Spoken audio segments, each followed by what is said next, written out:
Olá pessoal, aqui estamos dando início ao terceiro vídeo do nosso novo canal. Como o Rodolfo explicou no vídeo passado, a gente teve uma votação para a escolha do nome do nosso canal. E as três opções eram ansiedade climática, diário do colapso ambiental, que foi o que acabou vencendo. E a segunda mais votada, inclusive, foi diário do antropoceno, né? A gente desistiu desse nome, diário do antropoceno, porque chegamos à conclusão que poucas pessoas, relativamente falando, sabem do que se trata, o que é o antropoceno. Não, você, né, Danilo? Eu desisti porque quem ganhou foi o Diário do Colapso Ambiental. Eu levei a sério a votação. Acho que o fato das pessoas não saberem exatamente o que é o antropoceno é irrelevante, porque a gente está aqui para explicar, né? Aliás, acho que a gente se livrou de uma boa quando não chamou de ansiedade climática, viu? O próprio vídeo da ansiedade climática, acho que ele teve alguma dificuldade de visualização por causa desse nome, e eu fiz um short também com esse nome. Eu acho que esse nome ansiedade afasta todo mundo. E colapso ambiental eu acho legal, a ideia do colapso, né? Então eu concordei com quem disse que o Diário do Colapso Ambiental era um nome melhor. Então, é disso que vamos falar nesse vídeo de hoje. Esse é o assunto do nosso vídeo de hoje, é o antropoceno. Estamos aqui numa floresta tropical amazônica, ao lado do aeroporto de Altamira, e a gente pode observar aqui no chão os restos dos pneus que foram usados no processo de construção do aeroporto. Então esses pneus aí são muito mais velhos do que vocês, eles foram jogados aí junto com outras coisas, com madeira, prego, só que tudo isso apodreceu. E o pneu não. O pneu continua aí, poluindo, e vai continuar ainda por muitos anos. Olha, é só aqui mesmo, o resto da mata tá limpo, não tem. O termo antropoceno foi cunhado pela primeira vez pelo professor Paul Crutzen, que foi Nobel de Química, Prêmio Nobel de Química de 1995. E ele, antropoceno, antropo vem de homem, né, e ser humano. Então ele propôs que uma nova era geológica tinha se iniciado na verdade em meados do século passado, devido à ação humana. Então estaríamos vivendo, teríamos saído do Holoceno, que tinha sido o último subgrupo definido 12 mil anos atrás, e estaríamos entrando no antropoceno, né? O Holoceno teria representado uma queda de temperatura de 5 graus, elevação de temperatura de 5 graus em relação à era glacial, que foi 25 mil anos atrás, a última era glacial, e ele trouxe uma estabilidade climática que permitiu inclusive o desenvolvimento da agricultura e o ser humano se fixar na Terra, e foi uma grande mudança por causa desse Holoceno, desse momento geológico. E agora em março houve uma grande discussão no meio acadêmico e ambiental e relacionada a esse tipo de estudo, porque a União Internacional de Ciências Geológicas, ela negou, disse que ainda não era a hora de definir realmente como o antropoceno como uma nova era geológica. Ela é a entidade internacional a quem compete definir e fixar essas datas e esses momentos, e segundo essa união não há evidências suficientes. Então a gente quer discutir nesse vídeo se há evidências ou não. A nossa opinião é que sim. Como assim a nossa opinião é que sim? Teve reunião de pauta para decidir se sim ou não? Não lembro disso não, eu não tenho opinião formada, e eu concordo muito com os argumentos de quem diz que não se justifica chamar de era geológica o que estamos vivendo, né? Acho que estamos no Holoceno, sim. Chamar isso de antropoceno tem seus problemas. Vamos falar sobre isso. Então, Danilo e Rodolfo, eu acho que, para começar também a nossa discussão aqui, eu acho que uma coisa que a gente pode comentar, que eu sempre falo para meus alunos, é que muitas vezes esses problemas são mais problemas de definição, né? Não são problemas só semânticos, são problemas de definição. Então tudo vai depender do critério que você usa. Então, conforme o critério que você usa, vai ser possível classificar como uma nova era geológica, e se você usa outro critério, talvez não possa ser classificado como era geológica. Essas classificações, essas divisões são completamente arbitrárias. Uma frase que eu sempre uso com meus alunos é que a natureza não está nem aí para as nossas classificações, para as nossas caixinhas onde a gente, lá desde os gregos, e o cérebro humano gosta muito disso, né, da gente ter que classificar, ordenar as coisas, colocar elas em caixinhas separadinhas, bonitinhas, estanques. Mas a natureza é mais contínua e muitas vezes os fenômenos não se encaixam nessas nossas caixinhas que a gente inventa. Então, mais do que discutir se é ou não é uma nova era geológica, talvez seja discutir o que fundamenta uma ou outra opinião, e isso é útil para a gente discutir os problemas do possível, provável colapso ambiental que a gente vai enfrentar. E isso talvez a gente possa discutir ao longo desse vídeo aqui. Eu estou aqui com a turma de ecologia, visitando essa área do aeroporto, a área que a UFPA está lutando para conquistar, para ser nosso campus florestado. E alguém pode se perguntar, então cadê o antropoceno aí, né? Isso aqui parece muito com o que sempre pareceu, né, ao longo dos últimos milênios. Claro, né, a fauna de grande porte foi extirpada, mas a biodiversidade está mais ou menos igual, né, a de insetos, de plantas. Não é bem verdade isso. O aumento na concentração de gás carbônico mudou completamente as relações de crescimento, né? As florestas tropicais estão fertilizadas por um aumento gigantesco na concentração de gás carbônico, que muda a dinâmica de crescimento. Árvores de crescimento rápido são favorecidas. Outra coisa é as secas cada vez mais fortes. Então você pode não sentir a morte das grandes árvores, mas mesmo nas regiões mais distantes da Amazônia, tem muita árvore hoje em dia que está morrendo devido ao aumento das secas em intensidade e em durabilidade.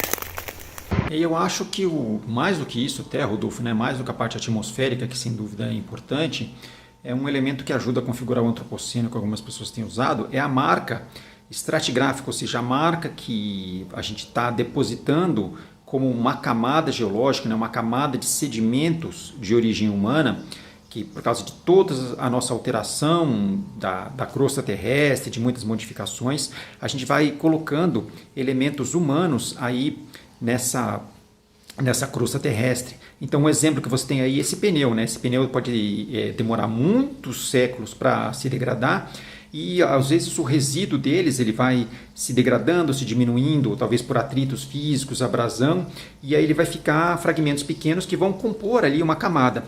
Isso porque você está em Altamira, né, uma região mais afastada de grandes locais de produção de interferência humana. Sim, tem toda a interferência, mas eu estou falando de interferência em termos de construções. Em muitos locais o pessoal já tem estudado a quantidade de resíduos de concreto, asfalto e plásticos e muitas coisas que o ser humano tem produzido artificialmente, que vão se depositar na crosta terrestre e possivelmente marcar no nível das camadas geológicas, né, as coisas que vão se sedimentando uma em cima da outra ao longo do tempo, poderia marcar essa presença humana mais forte, principalmente depois da Revolução Industrial. Eu estou curioso para saber o que o Roger vai falar, mas assim, só cá entre nós, eu nem vou entrar nessa lá, não é o caso, eu acho. Porque senão fica sem fim, né? A nossa discussão lá vai ficar uma discussão eterna, né? Tipo, você vai fazer uma réplica, tréplica, quadréplica, quintéplica, né? Mas na verdade, o seu argumento, eu fiz uma brincadeira, mas eu acho que foi isso um pouco mesmo, assim, porque na verdade, eu ouvi o Nobre falando, né? Na verdade, quem sou eu, né? Eu tô repetindo o que o Nobre falou. Não sei se você ouviu aquele podcast que eu indiquei, aquela discussão do Pauta Pública, né, sobre que tinha o Krenak e aquela outra jornalista da Pauta Pública que foi lá na PUC, até comentei. Se quiser eu te mando aqui, eu te falo o minuto que ele fala, mais ou menos. Se você quiser, senão eu vou ficar procurando, mas se você quiser ouvir, o Nobre fala sobre isso. Ele fala, o que eu fiz foi repetir a fala dele, na verdade, né, do Carlos Nobre, que faz parte do IPCC e tal. Ele defende que sim, antropoceno, na verdade o que ele defende não é se assim, se a gente vai sumir. Na verdade é o efeito que o ser humano causou na Terra, né? Essa alteração de temperatura na Terra. Por isso que o teu argumento me parece falho, né? Porque assim, você poderia até falar assim, mas quando você fala assim, que eu tô querendo dizer, peraí.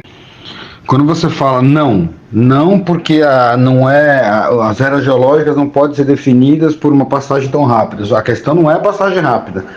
A questão é o efeito que isso vai causar. Quer dizer, se você defendesse ali dizendo, não, eu acho que a Terra vai se recuperar desse estrago, porque espera-se uma elevação de até 5 graus no começo do século que vem, se continuar as emissões que estão continuando. Então, quer dizer, considerando isso, né, que é o que o Nobre fala lá. Então, se você falasse, não, eu acho que a Terra vai voltar à temperatura atual, depois do desaparecimento do ser humano, da redução radical do número de humanos, ou da parada da sociedade industrial de consumo, tal, eu acho que a Terra vai voltar e por isso não vai ser uma mudança geológica.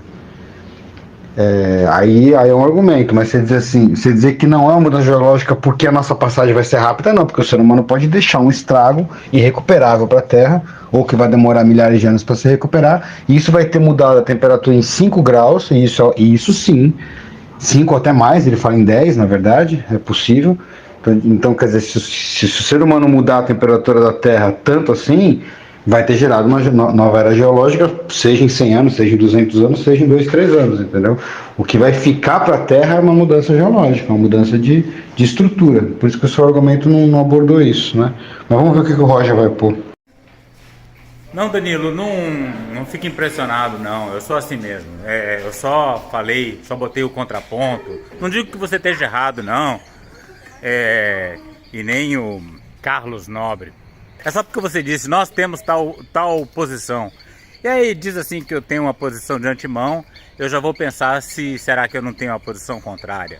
Então a verdade é que eu não tenho posição definida. Eu entendo quem defende que estamos de fato numa era em que está tudo diferente, mas eu também entendo o ponto de vista de quem fala que isso aqui é um segundo, é um microsegundo, é uma faísca, e que não justifica chamar de era uma coisa tão efêmera, né?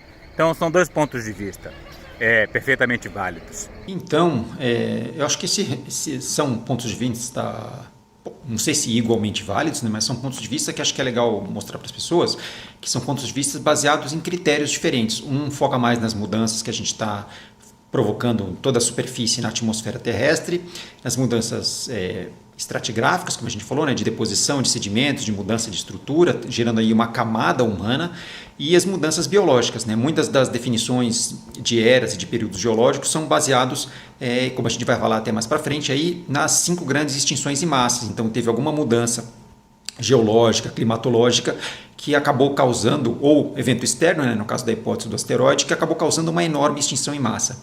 Então, juntando o efeito que a gente vai ter sobre a superfície terrestre e o efeito climático que a gente vai ter, e todas as causas humanas, tanto climáticas como de outras causas, de introdução de espécies exóticas, eliminação de hábitats, etc.,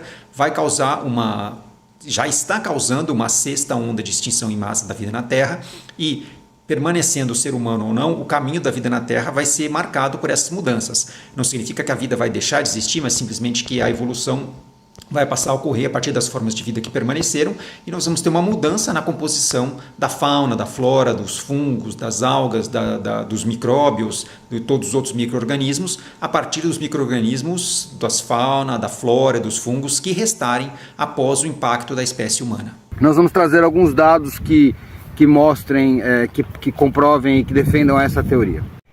Então, Danilo, olha só, até essa tua própria colocação é problemática. Nós vamos trazer alguns dados que defendam essa teoria. A gente vai analisar o que tem, né? E não é bem uma teoria, né? Se estamos no antropoceno ou não. É mais uma concepção, é quase que filosófica, né? Então é uma decisão, né? Então tem argumentos que apoiam e tem argumentos que são contrários. E a gente tem que analisar todos eles, né? Uma das razões que fazem esses responsáveis pela União Internacional de Ciências Geológicas não aceitar é porque as épocas geológicas, elas versam no mínimo por dezenas de milhares de anos, né? Pelo menos esse último agora foi 12 mil anos, foi uma das mais curtas. Às vezes estamos falando de milhões de anos, enfim. Justamente, Danilo, justamente. E é por aí que eu vou, né?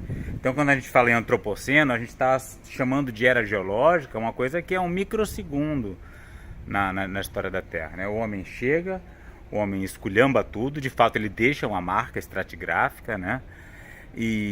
Mas ele para de afetar o planeta muito rapidamente. É que ainda está afetando muito, né? Mas dentro de algumas décadas, ou no máximo pouquíssimos séculos, o ser humano vai parar de influenciar o planeta, simplesmente porque vai colapsar a sociedade humana, e aí a Terra vai seguir aí se recuperando, né? Enfim, vai seguir a sua história. Então acho que é muito curto para chamar de era geológica. Eu estou de acordo com esse pessoal. Então, curto, não sei se seria um critério, né? Porque curto, os períodos foram, os períodos mais recentes estão mais curtos que os períodos antigos, justamente porque a gente tem uma maior quantidade de informações sobre os períodos mais recentes. E aí o critério vai, assim, se só o tempo que foi muito curto a partir do início do Holoceno, talvez as pessoas que vão defender isso se focam mais no tempo. Lembrando que o tempo pode ser uma coisa arbitrária, pode ter eras mais longas e eras mais curtas. Agora, se o critério for a quantidade de impactos que isso vai ter, tanto sobre a geologia do planeta, o clima do planeta e a biologia do planeta, aí de repente a gente pode considerar que entramos no antropoceno. Uma coisa que talvez valha a pena criticar, essa coisa da União Geológica, ter decidido que não é antropoceno, é parecer que as decisões científicas são com base na votação, né? E aí tem maioria. Quem vota a favor de uma coisa, quem vota a favor de outra. Que é meio como foi a decisão lá de quando Plutão deixou de ser planeta. As coisas científicas não são assim, você vai ter correntes e nesse caso fica muito claro, se você usa um critério mais temporal, que é arbitrário, você defende que não seja uma nova era. Se você defende um critério de mudanças, que também pode ser arbitrário, quanto de mudança é necessário para você definir uma mudança de era? Também vai depender de critérios, de definições, então seria uma discussão mais conceitual. Como tem muitas pessoas acham, eu entre elas, que a gente está com a 6ª extinção em massa em curso, e que essa extinção em massa não vai, de novo, como eu falei, extinguir a vida, mas apenas a vida vai tomar um outro rumo a partir da presença e da influência maciça dos seres humanos na face da Terra. Olha só, estamos aqui na saída de campo e a nossa aluna Thaísa achou um jabuti. Olha só o tamanho do jabuti que ela achou aqui. Olha, um jabuti grande. Esses animais são muito, muito disputados por caçadores. Difícil. A sorte é que ele deu estudante de biologia, então ele tá seguro. Mas isso mostra que essa área aqui é bastante preservada, tem uma biodiversidade ainda muito relevante. Esse jabuti é a prova disso. Enfim, existe toda uma... Esse é um elemento fácil de achar aí, fazendo uma pesquisa pela internet, para estudar as eras geológicas e como elas se dividem, né? E a União Internacional de Ciências Geológicas considera que é muito curto o espaço de tempo que seria definido nos anos 40, teria sido o começo, quando um lago no Canadá, que é muito usado para esse tipo de cálculo, porque ele é um lago que, pela formação geológica dele, ele permite a localização de todas as eras geológicas nos seus sedimentos. Esse lago recebeu ali na década de 40, quando teve as primeiras bombas nucleares sendo disparadas para testes, ele recebeu essa radioatividade e ali foi simbolicamente marcado como início do antropoceno, segundo essa linha de pesquisadores que defende isso, né? Sim, justamente. Não é que só o lago foi afetado, o planeta inteiro foi afetado, né? O lago, ele é considerado o tipo, né? É o local tipo daquela marca estratigráfica. Mas o problema não é que o evento é recente, o problema é que o evento vai acabar logo ali, né? Não é que aconteceu faz pouco tempo, a questão não é essa. É que vai acabar logo ali na esquina, porque a humanidade não tem muito futuro.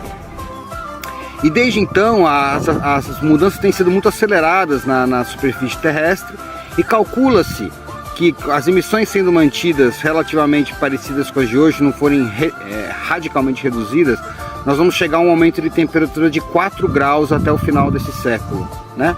Isso significa a mesma temperatura em 100 anos, a mesmo aumento de temperatura que houve entre o período glacial e o início do Holoceno, ou seja, em 13, 15 mil anos, houve uma mudança. Então o ser humano realmente está sendo capaz de fazer essa mudança que vai gerar a sexta grande extinção em massa. A última aconteceu há 62 milhões de anos, quando caiu aquele asteroide, que é meteoro, né, que acabou mudando, extinguindo os dinossauros. Só que essa extinção dos dinossauros, ela demorou 2 milhões de anos para acontecer, né, que caiu o asteroide e houve essa mudança na dinâmica da vida na Terra. Demorou 2 milhões de anos para se completar. E o ser humano vai fazer isso em cerca de 100 anos. E a tendência é que, com um aumento maior ainda, que deve se alargar para o século 22, a gente vai ter uma extinção cada vez maior de vida no planeta, e a própria condição de vida do ser humano vai estar colocada em xeque. Então, se isso não é o bastante para a gente poder definir uma nova era geológica, gostaria que esses pesquisadores nos dissessem o que seria. Então, tirando um pouquinho das controvérsias do antropoceno, nós temos um colega aqui na Universidade Federal de Alfenas, o professor Felipe Rubira, que é geomorfólogo, e nós fizemos inclusive uma entrevista com ele, que nós vamos linkar aqui no site depois, e ele tratou muito sobre essa questão do antropoceno e trouxe alguns dados, até por isso que eu estou aqui na frente do computador, que eram tantos dados que ficou difícil de guardar, né? Ele trouxe alguns dados, além de comentar sobre as controvérsias que tem, outras propostas que tem, as dificuldades com você definir um início, né? E tem várias propostas de um início, mas o que eu achei interessante é que ele trouxe, né? Então a gente tem problemas de definir o marco, as evidências geológicas, o impacto, isso tudo ainda está em discussão, se é suficiente ou não, se seria uma nova época, né? Não era geológica, seria uma nova época, ou seria uma subdivisão, ou se não seria nada, né? Alguns sinais do antropoceno que esse professor trouxe para mim e compartilhou um documento que eu gentilmente vou ler alguns tópicos aqui. 5 consequências principais do antropoceno. Existem atualmente mais de 200 mil novos compostos produzidos pelos seres humanos, como concreto e diferentes tipos de plástico, mas entre muitos e muitos outros, né? Vidros, cerâmicas, etc. E nós temos apenas 5 mil minerais naturais catalogados até o momento. Alteração em fluxos de sedimentos, que a gente pode comentar um pouquinho mais, indícios de influência nos ciclos naturais, que a gente chama de ciclos geoquímicos do nitrogênio, do enxofre, metais pesados, de compostos orgânicos, e os sinais climáticos, que vai ser uma constante aqui no nosso canal, e os sinais biológicos, que também vai ser uma constante no nosso canal, como a sexta onda de extinção em massa. Mas apenas para a parte da massa antropogênica, que se fala que é a substância produzida pelo homem, um estudo da revista Nature, que é uma das 2 revistas científicas mais conceituadas que existem, esse estudo mostrou que em 2020 a massa de todos os objetos construídos pela humanidade superou em peso a massa de todos os seres vivos na história. O seu peso seco ficou em torno de 1,1 teraton, né? Então, se a gente pensar que quilo é 1000, mega 1 milhão, giga 1 bilhão e tera 1 trilhão, se eu não me perdi nas contas aqui. Então nós temos atualmente em torno de 1,1 trilhão de toneladas, não é trilhão de quilos, trilhão de toneladas. E esse estudo ainda não contabilizava a massa de lixo que nós temos atualmente, né? Então só a massa de plásticos, todos existentes no planeta, já é o dobro da massa de todos os animais, né? A gente não está considerando aqui vegetais, mas de todos os animais terrestres e aquáticos. Ou seja, nós temos 2 vezes mais plástico no mundo do que todos os animais, se a gente colocasse numa balança e conseguisse somar todos eles. Então, e essa massa antropogênica, em 1900, era só 35 gigatons, né? Então agora nós temos 1,1 teratons. Então era 3% do peso atual. Isso em 120 anos nós conseguimos aumentar tudo isso. Esse tipo de massa tem dobrado a cada 20 anos e nós temos um aumento anual de 30 gigatons, ou seja, um aumento anual do total que existia em 1900, ou seja, cada pessoa no planeta, em média, né, a gente está considerando não o que a gente produz só diretamente, mas tudo aquilo que é produzido para sustentar o nosso estilo de vida, cada pessoa produz semanalmente o seu próprio peso em massa antropogênica, né? Então, a superfície terrestre tem atualmente depositada 27 trilhões de toneladas de materiais depositados pelo homem, principalmente em áreas urbanas, plantações, pastagens, estradas, rodovias, reservatórios, etc. Então, o que ele trouxe, se a gente espalhasse esses materiais, se pegasse isso, conseguisse espalhar de uma maneira uniforme pelos continentes, nós teríamos uma camada de 27 centímetros. Então, apesar do pouco tempo, alguns pesquisadores acham que isso já é suficiente para considerar que estratigraficamente, quer dizer, das camadas geológicas que vão sendo depositadas e deixando suas marcas ao longo de locais onde você tem essa deposição de sedimentos, que já seria suficiente.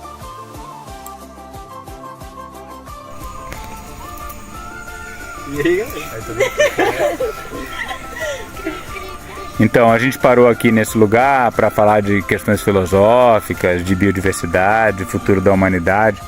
E tava até o povo mais ou menos falando, né? Até a hora que eu falei, eu vou filmar vocês falando. Aí acabou, né? Então eu tô perguntando para vocês o que futuro vocês veem pro planeta. Como vocês veem o futuro? Como vocês imaginam o planeta Terra dentro de 100 anos? Totalmente. Eu não consigo nem pensar. Eu vejo ele morto. Não Eu acho tem. o planeta não vai estar morto, a gente vai estar, ele vai estar se reconstruindo. Tem a gente. Que Deus vai voltar. E morrer todo mundo. Eu acho que pode acontecer muito o que aconteceu com a Covid-19, tipo, chegar a um ponto que todo mundo viu que deu merda, galera, o que a gente faz, bora se reunir aqui, bilhões injetados em alguma coisa, que já tá acontecendo até, bilhões injetados em energia renovável, em tecnologias renováveis, mas para isso se concretizar, eu acho que é um esforço global, assim, muito gigante, tem que reverter toda a merda que a gente já fez. Vocês acham que isso que ele tá falando é viável? Pode acontecer ou é um delírio otimista? Não está acontecendo de uma vez como foi na Covid. Eu acho que é um delírio No caso aí, como não está otimista. acontecem de uma vez, não vou simplesmente se importar. Vai deixar por tempo depois. por ser lento, né, o Exato. processo. Diz aí, Pamela. Vocês querem me humilhar de opinião? Sim? Na real, eu acho que com a gente deveria acontecer que nem aconteceu com os dinossauros, entendeu? Caiu o meteoro. Cair todo mundo, aí sim a Terra ela vai estar em paz. Mas com base em meteoro? Precisa de meteoro ou nós mesmos vamos? Não, mas tipo, não, a gente vai acabar se matando. A gente já tá quase se matando, né? Assim, Ou então, porque o o que pode- tanto de guerra que tá tendo e, tipo, a gente não tá vendo, mas tá tendo um bocado de guerra fora daqui. E a gente não tem nenhuma informação sobre isso. As pessoas literalmente estão se matando lá pra fora. Pra vir pra cá, não vai demorar muito.